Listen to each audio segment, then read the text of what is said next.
সেই বয়সে ওর ক্ষতবিক্ষত লাশ উদ্ধার করা হলো। রামিসার মস্তকবিহীন রক্ত মাখা দেহ আর ওর সেই মায়াবী মুখের মাথাটা, সেটা পাওয়া গেছে টয়লেটের ভিতরে। আজ কোনো গল্প বলতে আসিনি, আজ কোনো অভিনয় করতেও আসিনি। আজ এসেছি এদেশের কোটি কোটি সাধারণ মানুষের বুকে জমে থাকা একটা রক্তাক্ত প্রশ্ন নিয়ে। মাত্র 8 বছরের একটা নিষ্পাপ শিশু, নাম রামিসা আক্তার, ঢাকার মিরপুরের পল্লবীর একটি স্কুলের 2য় শ্রেণীর ছাত্রী ছিল সে। যে বয়সে ওর হাতে থাকার কথা ছিল স্কুলের নতুন বই আর খেলনা, সেই বয়সে ওর ক্ষতবিক্ষত লাশ উদ্ধার করা হলো।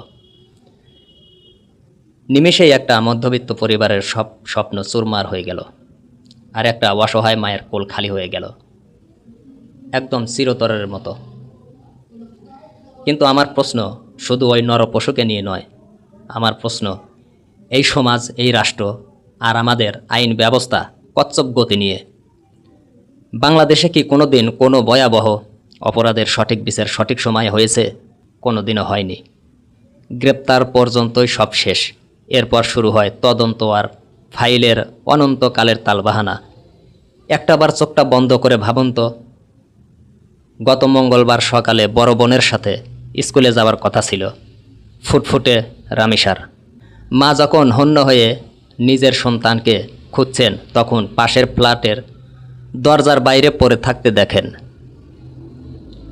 রামিসার পায়ের একটা ছোট্ট জুতো। সন্দেহ হওয়ায় সেই বন্ধ দরজায় মা কতবার ধাক্কা দিয়েছেন, কিন্তু ভেতর থেকে কেউ খোলেনি। পরে যখন প্রশাসন এসে দরজা ভেঙে ভিতরে ঢুকল, শয়নকক্ষে খাটের নিচে লুকিয়ে রাখা ছিল রামিসার মস্তকবিহীন রক্ত মাখা দেহ আর ওর সেই মায়াবী মুখের মাথাটা, সেটা পাওয়া গেছে টয়লেটের ভিতরে। একটা 8 বছরের জীবন্ত ফুলকে কেটে টুকরো করে ওভাবে ফেলে দিল। এই অমানবিক দৃশ্য দেখার পর একটা মা বাবা কিভাবে বেঁচে থাকবে? কিভাবে ওই মা রাতের বেলা চোখ বন্ধ করবে? ঘুমালেই তো মেয়ের ওই রক্তাক্ত মুখটা ভেসে উঠবে।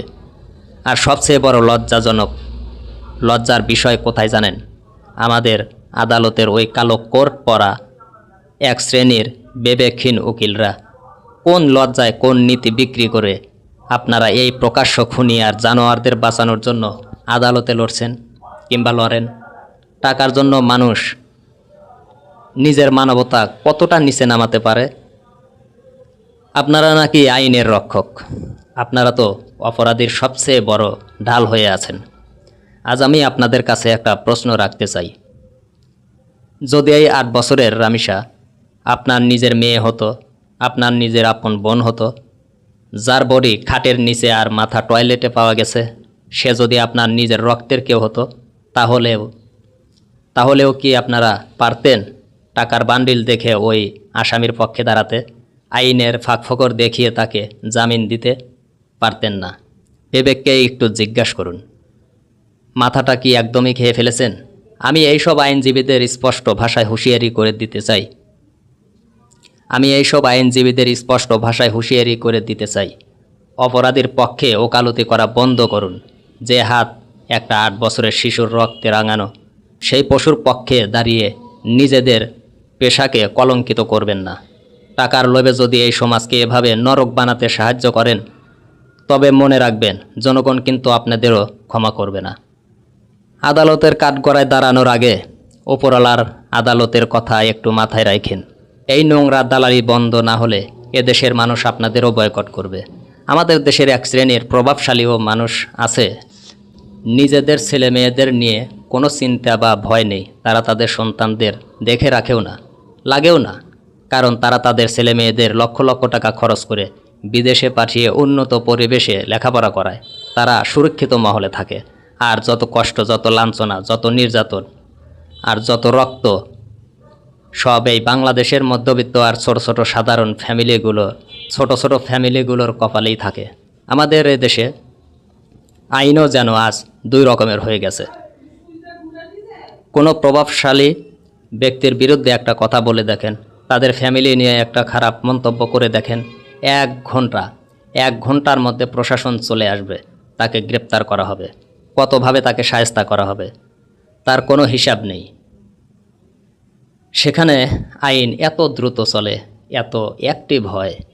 তাহলে আমার প্রশ্ন, যারা খেটে খাওয়া সাধারণ ছোট ফ্যামিলির মানুষ, তাদের সন্তানরা যখন লাশ হয় তখন কেন বিচার করতে এত তালবাহানা?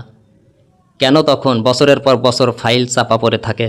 আজকে ঢাকার রামিসাকে নিষ্ঠুর কায়দায় হত্যা করা হলো।